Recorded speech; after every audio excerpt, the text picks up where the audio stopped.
मध्य प्रदेश के एक छोटे से गांव रामपुर में सब कुछ शांत था। दिन में खेतों की हरियाली, बच्चों की हंसी और रात में सिर्फ जुगनू और कुत्तों की भौंकने की आवाज। लेकिन कुछ दिनों से गांव में अजीब घटनाएं हो रही थीं। रात के 12 बजे पुरानी हवेली से घंटी की आवाज आती। कभी किसी को सफेद साया दिखाई देता, कभी कोई रोटी हुई आवाज सुनाई देती।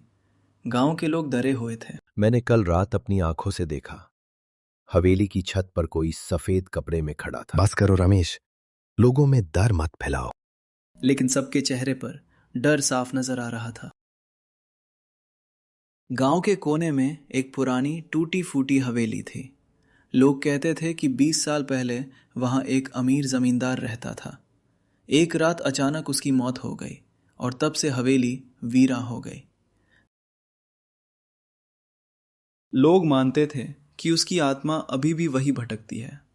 बच्चे रात में उस रास्ते से नहीं जाते थे और जो जाता वो अगले दिन बुखार में गांव के 4 युवा अमन, सोहन, दीपू और रवि ने फैसला किया कि सच का पता लगाएंगे।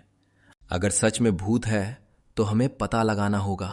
और अगर सच में हुआ तो सेल्फी ले लेंगे। सब हंस पड़े, लेकिन अंदर ही अंदर सब डरे हुए थे। रात के 11 बजे हाथ में टॉर्च लेकर चारों हवेली की तरफ चल दिए।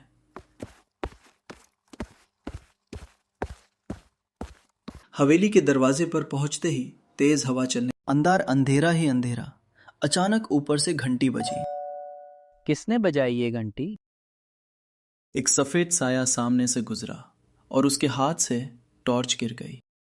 रवि ने हिम्मत करके आवाज लगाई, कौन है वहां? सामने आओ। अचानक ठंडी हवा चलने लगी और एक हल्की सी रोटी हुई आवाज सुनाई दी। ये मेरा घर है, यहां से चले जाओ। दीपू बेहोश होते होते बच्चा। अमन ने हाथ जोड़कर कहा, अगर आपको कोई दुख है तो बताइए, हम मदद करेंगे। टॉर्च दोबारा जलाई गई और सामने कोई भूत नहीं बल्कि एक बुढ़ा आदमी खड़ा था। वो जमींदार का पुराना नौकर था, हरिया। मैं 20 साल से यहां रह रहा हूं, लोगों को डरा कर भगता हूं ताकि कोई इस हवेली पर कब्जा ना करे। ये मेरे मालिक की निशानी है। सब हैरान रह गए। घंटी और आवाज सब हरिया की चाल थी। सफेद कपड़े और साया, एक पुराना कपड़ा और लैंटर्न की रोशनी का खेल।